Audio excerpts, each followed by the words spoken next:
Two games in the books. Slow start in the opening game, a comeback. Then with Simon Fraser get the victory, so split 1-1. What did you learn about your team as of right now? Seattle Pacific's a great basketball program. We knew that going up there. They're a team that's gone to the NCAA tournament more than any other time consecutive the last, I believe it's 12 years, and in the nation. And so it's a very good basketball program and a very polished team, structured team, disciplined team. And we ran into a buzzsaw early Friday night. Thought we were prepared, thought we'd go out there and get the game going our direction. Certainly took a shot to the chin. And the second half we did respond. We didn't give up. We kind of fought and played the right way, but it was too little too late. And we're looking forward to, we looked forward to the next game, which was less than 24 hours later. And we did a nice job coming back against a good Simon Fraser team and picking up a win. So a split on the road is not what we set out to do, but accomplished that. And the team, I would say, was emotionally flat after Friday night's win, and credit to them, they had enough to muster up to get a win on Saturday. Now you definitely have some experience with veterans on this team, but also some new players. Is it difficult to kind of get those new players where they belong? Or is it kind of fun, to have the kind of placing these guys where you want them to fit in the system? Yeah, it's a great environment having new guys mixing with old guys, and I guess the old guys, the returners, is a group of guys that had great success last year, went to the CC2A tournament, something everybody's trying to do, and those guys have that in their belt, they have that on their resume, they got that feather in their cap, so they lead the way for our new guys. And I think every team in the United States, nationwide, you got NCAA teams trying to mix in their new with their old, and we're all going through those growing pains, but not so much pains, but they're good times. I mean, this is what it's all about in November, and you try to peak in March. From the coaching staff, it is the early of the season. Do you handle anything different knowing that you guys played two over the weekend, one tonight, and then this weekend it's another kind of 3 games? Yeah, I mean, we have an incredible schedule here in November. Just the quantity of games is over the top, really. Just the CC2A and how everything plays into our schedule. We were forced to have a lot of games in November, so we're getting a full dosage of basketball right now.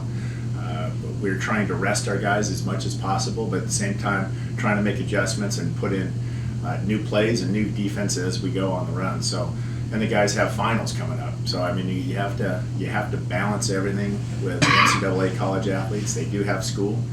They need their rest. They need to eat correctly. But at the same time, a coaching staff wants to force feed you a lot of basketball. So a lot is happening here on campus. It's kind of set up nicely too, where you guys aren't starting conference play, early, where you do have those non-league games, a lot of home games over the stretch right now. Obviously, you want to win, but what do you want to accomplish before getting into conference play? We have 5 home games, and the next 3 are games that could create a lot of momentum. If we play right and we pick up some wins, that would be terrific. But playing right, the next 3 games is very important as we go into Dominican next Wednesday, who's a Division II counter. As far as regional poll, that'll be a very important game. Just like the Simon Fraser Seattle Pacific games were instrumental as far as picking up a win. It was a big deal. But then right after that, we have Cal State San Marcos, our last home game of our 5-game home stretch right now is Cal State San Marcos. That is a conference game. Obviously, we're looking at that game here in the near future. All right, and tonight's opponent, Oregon Tech, coming down to play you guys at Lumberjack Arena. Oregon Tech, yeah, we have a great history with Oregon Tech over all the years with Coach Wood and Coach Miles, 2 legendary coaches from both programs. We played a home and away schedule for over 20 years, and if you look at the history of that, we'd win at home and we'd lose it in Klamath Falls up at Oregon Tech, and it just went back and forth that way for years. And then in '98, that contract got broken, and both institutions really never really pursued playing one another. We were awfully good during that 2000 to 2016 period of time, and they had won 3 national championships in the NAIA division, 2004, 2008, 2012. They won national championships. So they have a great basketball program on the men's side, and we'll have our hands full tonight. We're excited that the relationship has started up again. Coach Miles, he resigned, and we had a new coach there, and I called him up, and we got ourselves a new contract going with Oregon Tech. Coach, talk about moving forward. You've got these 5 games, I think, in 9 days. How important is it, A, to take care of business, but also weighing the Lumberjacks, finding out, who your best 5 are and what's, how you guys are going to play your best for the remainder of the stretch run of the season? This is a great time period just to see where the chips fall as far as a lineup. I'd certainly like to have a set lineup going into conference play when we play Cal State San Marcos on our 5th game of our home stretch. I mean, that would be the perfect world, but it's not a perfect world.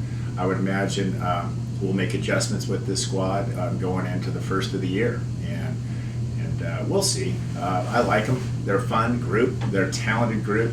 We're got a lot of weaponry in each possession, and they certainly could score the ball. It's just defensively, what groups can we survive with out on the court? And I mean survive. I don't think we're going to be a defensive stopper team where we keep the CC2A to 48 to 52 points a night. I think we're going to have to outscore people, and that's just the way we play. And that's the kind of talent we have right now. Does that put pressure on your offense, or is that okay? I mean, you guys up to the task to go out and just outscore people?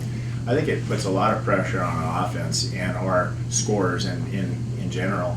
So it's a matter of who's hot that week. And so you talk about a lineup, and there are things called shooting slumps and hitting slumps, and kids will go through that, especially the freshmen. Tyrus Rattler went through that last year, but finished strong.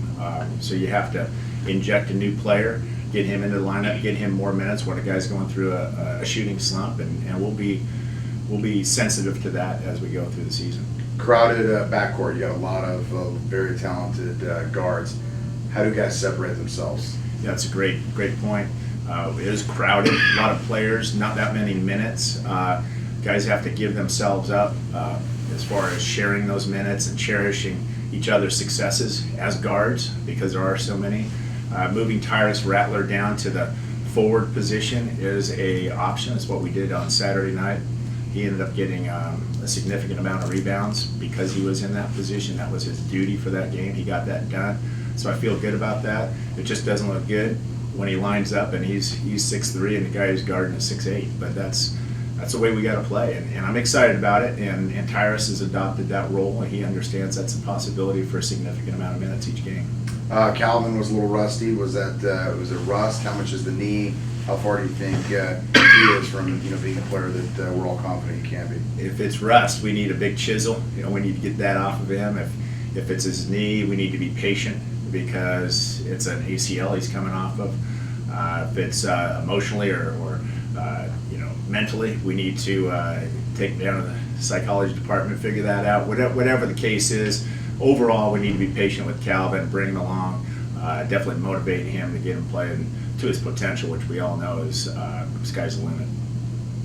Thank you. Thanks, Coach. Appreciate it. You got it.